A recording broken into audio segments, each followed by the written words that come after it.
ரூபா கொடுக்குறது. இந்த வேலைக்கு கொஞ்சம் நீங்கள் கொடுக்கலாம். எவ்வளோ எவ்வளோ 50 ரூபாய்க்கு ஒரு மீன். இந்த வேலை செய்ய மாட்டேன். நீங்கள் 2 மீன் கட் பண்ணும் போதே 2 50 ரூபா கொடுக்கலாம். நான் வாங்கிக்கிறேன். 70ங்களா மேடம்?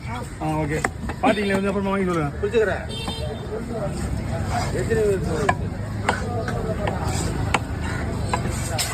பிடிச்சிக்கிறியா? வருங்க. புரியல. சின்ன மீன் இல்லை வேலை. அந்த ஃபிங்கர் போடுறதே கொஞ்சம் வேலை தான்.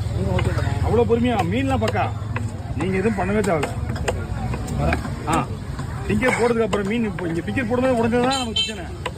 இங்கே போடும்போதே உடையுதுல, அதான் பிரச்சனை. இங்கே உடையில ஒன்றும் அவ்வளோ பொறுமையாக பண்ணிட்டு இருக்குது. சின்ன தனியாக போடுறேன்.